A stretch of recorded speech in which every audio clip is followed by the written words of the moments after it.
semuanya, ketemu lagi sama aku Sriani Saputri.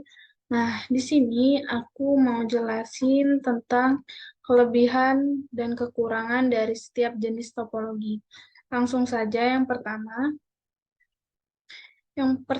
topologi ring. Kelebihannya mudah dalam proses pemasangan dan instalasi, penggunaan jumlah kabel yang sedikit sehingga akan menghemat biaya, waktunya lebih optimal dalam mengakses suatu data, data mengalir dalam satu arah sehingga minim terjadi collision. Collision ini terjadi ketika dua atau lebih perangkat mencoba mengirim data secara bersamaan melalui saluran komunikasi yang sama. Selanjutnya, kualitas aliran data lebih cepat karena dapat melayani data secara fleksibel, dapat melayani aliran lalu lintas data yang padat karena data dapat bergerak secara fleksibel. Nah, kekurangannya, jika salah satu komputer ataupun kabelnya bermasalah, maka pengiriman data akan terganggu bahkan error. Sulit melakukan konfigurasi ulang, menambah atau mengurangi komputer akan membuat jaringan kacau. Dan apabila terdapat salah satu komputer yang tidak terfungsi, maka akan mempengaruhi jaringan secara keseluruhan. Yang kedua ada topologi linear. Kelebihannya mudah dikembangkan, hemat dalam penggunaan kabel karena sedikit kabel yang digunakan, tata letak topologi linear sederhana dan mudah. Topologi ini tidak membutuhkan kendali sentral, sedangkan kekurangannya, keamanan data kurang terjamin, diperlukan repeater untuk jarak jauh. Repeater ini adalah perangkat jaringan yang digunakan untuk memperpanjang jarak sinyal atau sinyal data dalam jaringan. Kepadatan lalu lintas tinggi dan deteksi dan isolasi kesalahan sangat kecil. Topologi selanjutnya yaitu topologi star. Kelebihannya, kerusakan pada satu saluran hanya akan mempengaruhi jaringan pada saluran dan stasiun yang terpaut. Tingkat keamanan termasuk tinggi, tahan terhadap lalu lintas jaringan yang sibuk, penambahan dan pengurangan stasiun dapat dilakukan dengan mudah, kemudahan deteksi pengolahan jaringan dan isolasi kesalahan atau kerusakan. Kekurangannya, topologi ini terhitung mahal karena menggunakan cukup banyak kabel. Jika switch atau hub yang notabene sebagai pusat mengalami masalah, maka seluruh komputer yang terhubung pada topologi ini juga mengalami masalah. Perlu penanganan khusus untuk pengelolaan jaringan dan topologi star sangat tergantung pada terminal pusat.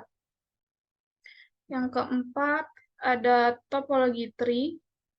Kelebihannya mudah dan dapat dikembangkan menjadi topologi jaringan yang lebih luas.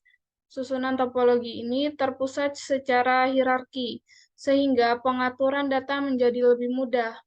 Data dapat dikelola dengan baik sebab semua proses komunikasi terjadi secara bertahap melalui satu hub ke hub yang lain. Proses pemeriksaan dan pengisolasian jaringan mudah untuk dilakukan apabila terjadi kerusakan pada jaringan. Bisa diterapkan pada jaringan komputer dengan skala yang cukup besar, pengaturan atau manajemen data menjadi mudah, dan menyediakan ruang yang cukup untuk berekspansi pada jaringan di masa depan, misalnya jaringan 5G. Kekurangannya, apabila hub rusak, maka seluruh jaringan pun akan ikut terganggu sebab hub memiliki peran penting dalam jaringan topologi ini. Karena strukturnya seperti pohon dan memiliki tingkatan jaringan, maka apabila komputer yang berada di tingkat atas rusak akan menyebabkan gangguan pada komputer di bawahnya. Bila kabel utama berupa kabel konektor RJ45 mengalami kerusakan, akan berpengaruh pada seluruh jaringan yang terhubung. Biaya yang dikeluarkan cukup banyak sebab topologi tree ini akan memerlukan banyak kabel dan hub untuk membuat jaringannya. Bila dibandingkan topologi lainnya, pemasangan dan konfigurasi kabel pada topologi tree lebih rumit, tak hanya pada pemasangan dan konfigurasi kabelnya, perawatan stabilitas jaringan juga menjadi cukup rumit karena banyaknya perancangan pada node. Topologi yang kelima yaitu topologi mesh. Kelebihannya, ada hubungan di dedicated link sehingga memungkinkan data lebih cepat sampai ke komputer. Tujuan karena tidak melewati komputer lainnya. Pada topologi mesh, keamanan data yang dibagikan dalam satu jaringan bisa diatur berdasarkan kebutuhan penggunanya. Tidak memengaruhi komputer lain bila ada satu komputer yang bermasalah. Dapat mengetahui kesalahan dalam jaringan dengan cepat. Kekurangannya, kabel yang dibutuhkan jumlahnya sangat banyak. Biaya instalasi topologi mesh sangat mahal karena menggunakan banyak kabel. Proses memasang topologi mesh cukup rumit dan hanya bisa dipasang oleh orang yang ahli pada bidangnya. Dan proses konfigurasi ulang setiap komputer dan peralatan lainnya tergolong rumit. Topologi yang terakhir yaitu topologi hibrid. Kelebihannya, dalam topologi hibrid bisa menggabungkan dua atau lebih topologi yang berbeda tanpa perlu membongkar jaringan yang sudah ada. Topologi hibrid lebih fleksibel dan efisien, cocok untuk lingkungan topologi yang berbeda, dapat dilakukan custom jaringan untuk mencapai tujuan tertentu.